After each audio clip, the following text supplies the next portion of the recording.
Technology ने काम करना शुरू कर दिया, इसलिए बूथ पर गुंडे को जाने की जरूरत ही नहीं है। वो छुट्टे में लूटते थे, ये गट्ठे में लूट रहे, वो छुट्टे में लूटते थे तो पकड़े जाते थे। ये अंदर ही खेल चल रहा है, ये पकड़े भी नहीं जाते, ये मशीन के अंदर ही अंदर खेल कर रहे हैं। आपने कभी सोची गुंडागर्दी कम कैसे हो गई, एकाएक खत्म कैसे हो गई? क्योंकि गुंडागर्दी के बजाय ईवीएम काम करना शुरू कर दिया। वो घर में बैठे बैठे ही वो ईवीएम का मामला कर रहा है। चुनाव आयोग उसमें शामिल है। मैं चुनाव आयोग को ये इशारा देना चाहता हूँ कि ईवीएम में जबरदस्ती थोपने का काम कर रहे हो, जनता नहीं मान रही है। सुप्रीम कोर्ट ने 8 अक्टूबर 2013 को कहा कि ईवीएम मशीन के द्वारा फ्री, फेयर एंड ट्रांसपेरेंट चुनाव नहीं हो सकता, इसलिए पेपर ट्रेल मशीन लगाया जाए। वो पेपर ट्रेल मशीन लोगों को बेवकूफ बनाने के लिए लगा देते हैं, उसका काउंटिंग नहीं होता। काउंटिंग केवल ईवीएम का होता है। ईवीएम में ही तो गड़बड़ी हो रही है। भाजपा और केंद्र सरकार और चुनाव आयोग, ये 3 लोगों की मिली भगत हो रही है। अगर इन लोगों ने ईवीएम को हटाने का काम नहीं किया तो चुनाव के बाद बहुत भारी हिंसा हो सकती है। हमारा घोषित मोर्चा है 31 तारीख का, लाखों लोगों का, सारे देश भर से लोग आ रहे हैं। सरकार इतनी डरी हुई है कि कई राज्यों की गाड़ियां बंद करने का ऐलान कर दिया। नमस्कार, मैं ब्यूटी गिरी और आप देख रहे हैं नेशनल दस्तक। इस वक्त सबसे बड़ा मुद्दा ईवीएम बना हुआ है। पूरे देश में ईवीएम को लेकर अलग अलग आंदोलन चल रहे हैं और इसे बंद करने की लगातार मांग उठ रही है। वहीं दूसरी तरफ अगर बात करें तो चुनाव आयोग द्वारा जन जागरण अभियान चलाया जा रहा है ताकि जनता को बताया जा सके ईवीएम के बारे में कि ईवीएम काम कैसे करता है। इसी मुद्दे पर हमारे साथ बातचीत करने के लिए मौजूद हैं वामन मेश्राम, जो बहुजन नेता हैं और बेहद क्रांतिकारी आवाज है। सर, क्या कहेंगे चुनाव आयोग के इस कदम को, आप किस तरीके से देखते हैं? वो चुनाव आयोग जन जागरण अभियान चला रहा है, जन जागरण में वो लोगों के सवालों के उत्तर नहीं दे रहे हैं। हाँ। और लोगों को सेटिस्फाइड नहीं कर पा रहे हैं, बल्कि लोग उनको कह रहे हैं कि इसको हटाओ। जहाँ भी जा रहे हैं लोगों का सहयोग नहीं, उनको प्रशासनिक मशीनरी का केवल इस्तेमाल कर रहे हैं। जो सरकारी मशीनरी है उसका इस्तेमाल कर रहे हैं। जनता में कोई उसके लिए सहयोग करने के लिए खड़ा नहीं है। क्या लगता अगर है? मान लो ये मशीन ईमानदार थी और इससे फ्री, फेयर एंड ट्रांसपेरेंट चुनाव हो सकता है, तो अमेरिका नहीं कर रहा है। वो तो भारत से ज़्यादा एडवांस टेक्नोलॉजी वाला है। जापान है, जर्मनी है, वो एडवांस टेक्नोलॉजी के देश है भारत से ज़्यादा। वो नहीं कर रहे क्योंकि वहाँ की प्रजा का इस पर विश्वास नहीं है। भारत में ये लोगों के जानकारी के अभाव का इस्तेमाल कर रहे हैं और हम लोग ईवीएम के विरोध में हैं। मैं आपको ये मामला ईवीएम का कांग्रेस और बीजेपी और कांग्रेस के बीच का मुद्दा नहीं है। सुप्रीम कोर्ट ने 8 अक्टूबर 2013 को कहा कि ईवीएम मशीन के द्वारा फ्री, फेयर एंड ट्रांसपेरेंट चुनाव नहीं हो सकता, इसलिए पेपर ट्रेल मशीन लगाया जाए। मगर पेपर ट्रेल लगाया जाता है, उसकी गिनती नहीं होती, तो लगाने का कोई मीनिंग है नहीं। जैसे औरतें शादी में जाना है, कार्यक्रम में जाना है तो झुमके पहन लेती है और शादी से जाने के बाद घर में फिर उतार के रख देती है। उसी तरह से वो जो पेपर ट्रेल मशीन है, वो पेपर ट्रेल मशीन लोगों को बेवकूफ़ बनाने के लिए लगा देते हैं और काउंटिंग करने के लिए उसको छोड़ देते हैं। उसका काउंटिंग नहीं होता। काउंटिंग केवल ईवीएम का होता है। ईवीएम में ही तो गड़बड़ी हो रही है। क्या वजह हो सकता है? लगातार प्रूफ दिए जा रहे हैं, लाइव हैक करके भी दिखाया जा रहा है। तमाम आवाज उठने के बाद भी चुनाव आयोग मानने को तैयार नहीं है कि ईवीएम हैक हो सकता है।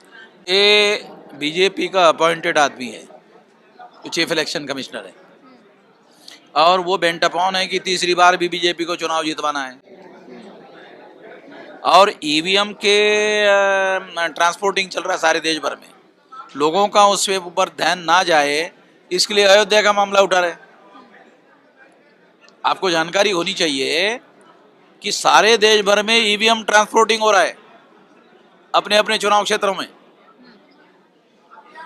लोग उन गाड़ियों को रोक सकते हैं, उन गाड़ियों को ध्वस्त कर सकते हैं, पकड़ सकते हैं।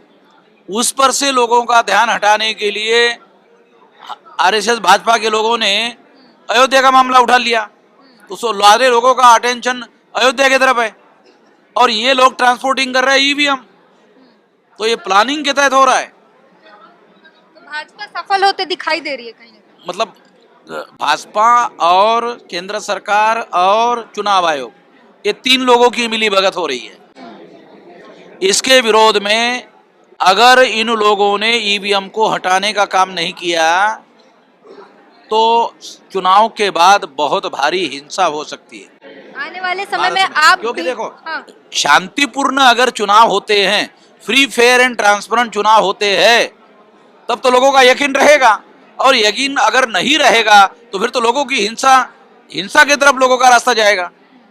अगर शांतिपूर्ण तरीके से परिवर्तन होता है तो फिर तो लोग मानेंगे, और अगर शांतिपूर्ण तरीके के चुनाव के विरोध में ईवीएम का इस्तेमाल होता है तो लोग हिंसा पर उतारू हो सकते हैं।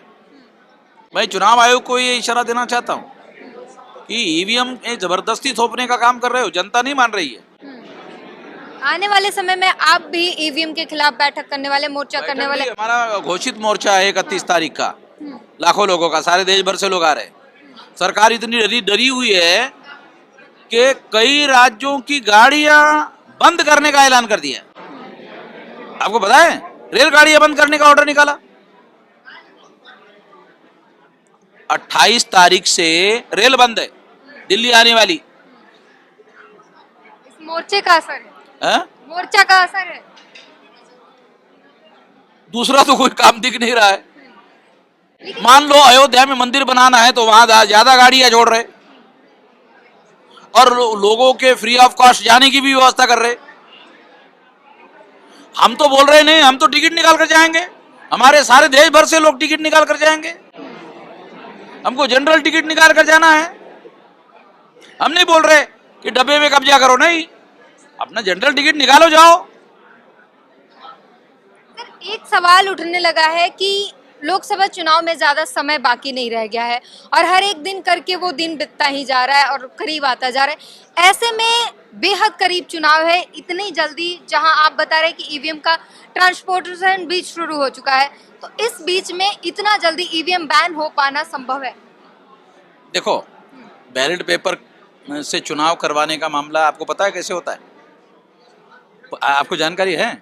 सारे कैंडिडेट का फॉर्म घोषित होने के बाद फिर छपाई के लिए जाता है। तो पूर्व में पर्चे छपा के नहीं रखे जाते। जो बैलेट पेपर है वो मान लो एक लोकसभा क्षेत्र है, वहां कितने कैंडिडेट खड़े रहने वाले चुनाव आयोग को पहले पता थोड़ी होता है। जब तक वो पूरा फॉर्म अगर क्लियर हो गया उसके बाद छपाई का ऑर्डर होता है। और इसके पहले हमारे देश ने इसी तरह से कई चुनाव किया है, इसलिए ये समस्या नहीं है। ईवीएम से करना है तो 6 महीने पहले से करना पड़ता है। ईवीएम मशीन बनाने के लिए 6 महीने ऑर्डर देना पड़ेगा। फिर एक सेंटर पर मशीन बनाने के बाद सारे देश भर में ट्रांसपोर्टिंग करना पड़ेगा और हर बूथ लेवल पर ट्रांसफर करना पड़ेगा।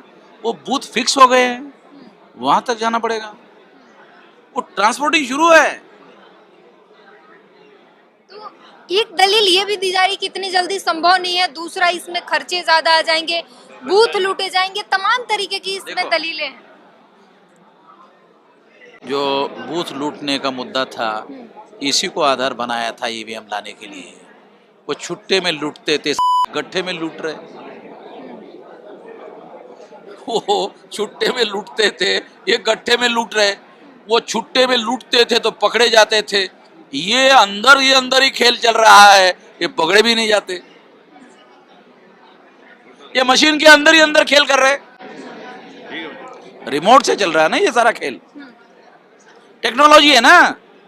देखो, टेक्नोलॉजी के लिए आपको वहां बूथ सेंटर पर गुंडागर्दी, अभी आपने कभी सोचा गुंडागर्दी कम कैसे हो गई, एकाएक खत्म कैसे हो गई? क्योंकि गुंडागर्दी के बजाय ईवीएम काम करना शुरू कर दिया, टेक्नोलॉजी ने काम करना शुरू कर दिया। इसलिए बूथ पर गुंडे को जाने की जरूरत ही नहीं है, वो घर में बैठे बैठे ही वो ईवीएम का मामला कर रहा है।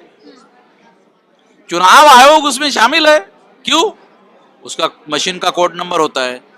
जब तक मशीन का कोड नंबर बाहर आदमी को ना जानकारी हो, उसका डाटा चेंज नहीं हो सकता। तो चुनाव आयोग उसमें शामिल है।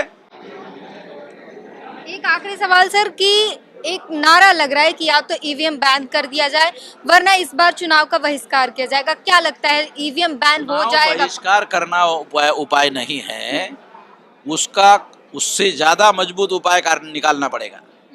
क्या उपाय हो सकता है? तो अभी हम लोग उचित समय पर बताएंगे, पहले ये मोर्चा करेंगे उसके बाद। आपने सुना किस तरीके से ईवीएम पर जो है लगातार सवालें उठ रही हैं और लगातार जो है वो आंदोलन क्रमबद्ध तरीके से चलता जा रहा है और साफ नारा लगाया जा रहा है कि इस बार ईवीएम बैन करा कर ही मानेंगे। पूरी बातचीत पर अपनी प्रतिक्रिया जरूर दीजिए। कैमरामैन आशीष के साथ ब्यूटी गिरी, नेशनल दस्तक। नेशनल दस्तक की आपसे गुजारिश है कि अगर इसको बचाना चाहते हैं तो नेशनल दस्तक को सब्सक्राइब करने के लिए रेड कलर के सब्सक्राइब बटन को दबाएं, फिर बेल आइकन की घंटी दबाएं। नेशनल दस्तक को बचाने के लिए बहुत जरूरी है कि हर खबर को शेयर करें, लाइक करें, कमेंट जरूर करें।